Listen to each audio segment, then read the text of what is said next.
Hi, this is Roger, thanks for dropping by. A quick repot today for the video, and this is the little cutie miniature Cymbidium Showgirl.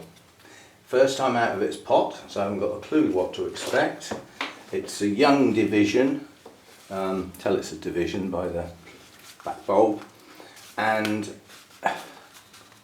it should be pushing up a new growth soon, and I'd rather the roots off of that went into some media that I know, because this is the media it came in.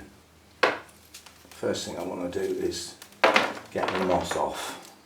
It holds moisture around the base of the bulbs, which I'm not too keen on personally. Now it's got good roots. These are good roots. They're alive, viable, and it's just a matter of teasing them out. I don't have to get every bit of media out, that's not necessary. It's not breaking down, it's perfectly good bark. The only reason it's going in another pot really is first so that I can see the roots, deal with any rotten ones. There don't seem to be any. Oh, there's the odd one, but I'll deal with bothering with really. Even the roots in the centre of the plant are good. So I'm not going to bother trimming any roots off. I'm going to leave it as it is. Just going to try and tease that bit off. And then somewhere here should be a new growth any minute now. Oh, there he is, look. I was just going to say it should be just here somewhere.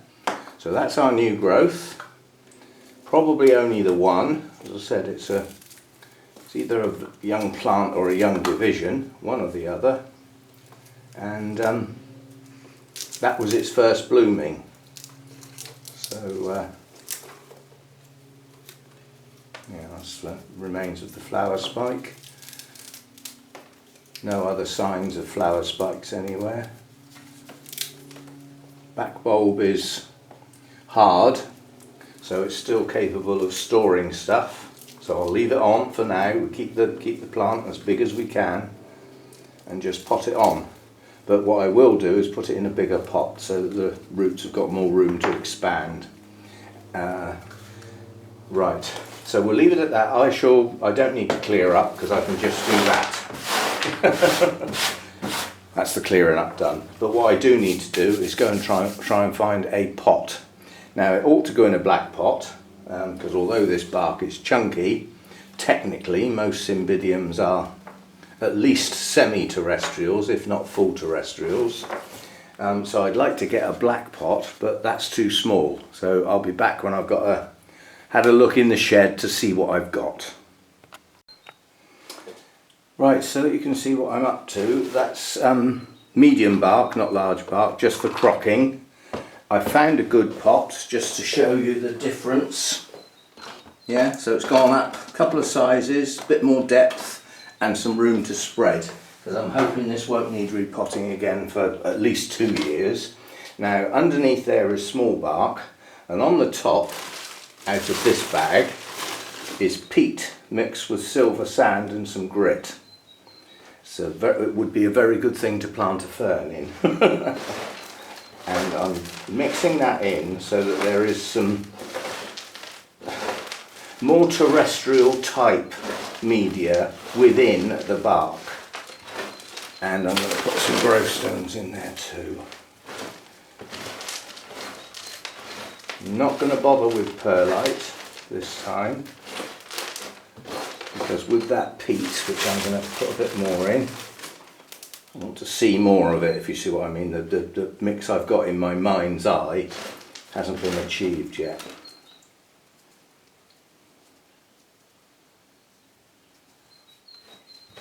Right, so that's more like it. Okay, so that's what it's getting. Some in the bottom.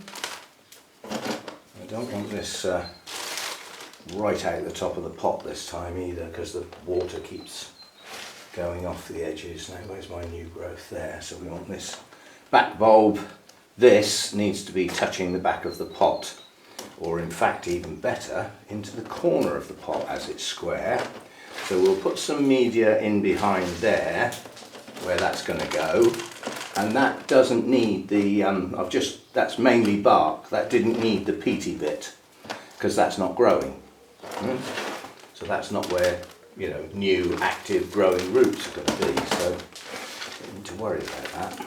I'm putting this in, giving it a good tap, because there is a big air hole right through the centre of the plant. But as long as I can see the level going down, it's got to be going somewhere, hasn't it? And the only place it can go is in that hole in the middle. So that's working nicely. Just above the base of the plants, the bulbs works nicely for Cymbidiums. And having them sticking right out the top of the pot. And the other thing with Cymbidiums is they like to be firm. So I am actually going down the sides quite hard. And then we'll top up.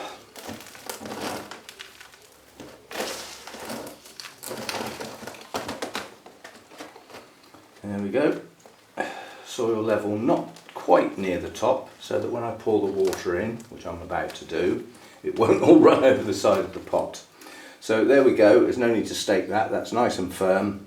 New growth there, plenty of room for it, and then hopefully enough room for the next one, either to the left or the right. If not, I'll drop it on. You know, it's easy enough to drop on a Cymbidium. They don't tend to stick to the edge too bad, although I've seen some of them have to have the pot torn off.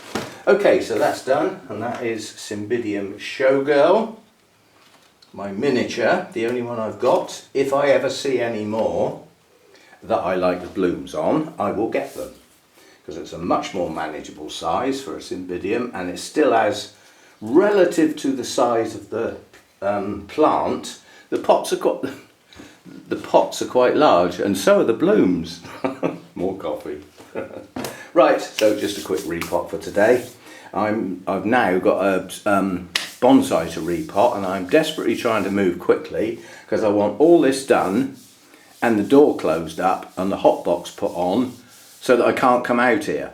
And if I can't come out here, what else am I going to do? I'll have to get on with that talk, won't I? Because I really do need to do that, and I need to start it today. I need to get the outline done again so that I've got it in my mind that at least I'm up and running. It's the hardest bit, is actually starting it, because my mind says you've already done this once and you lost it through no fault of your own. Anyway, so that's the plan. It's a bit of a rush this morning. I've done all my watering, watered the fowls in the kitchen, watered the mounts out here, and I've watered the cooler, shadier ones. So I've done all the watering I need to do. The RO unit's on because I'm virtually out of water now, and I'll keep my eye on that. That's going to be a problem, isn't it? I need to go in and out the door. The hot box will have to wait till tomorrow. I need to be in and out to deal with the RO unit, and I'm not walking all around the house each time. So hot box tomorrow then, another day won't hurt. I really don't see any scale in here. They really are like old hat. They're no longer a problem. They're still showing on the rhizomes of the Cattleya, and that's my laziness, because I need to get the alcohol and the cotton wool buds and wipe them all off. Everything that I can see needs to be wiped off to see if they are still alive, because they'll come back. And if they're not alive, then the hot box really has done its job, because I don't see any in the leaf joints of the Oncidiums. The black hair dendrobiums are clean now. They were always a problem because the systemic messed them up. So yeah, I think it's doing its job. Anyway, that's that one, and I'll see you next time. Thanks for dropping by.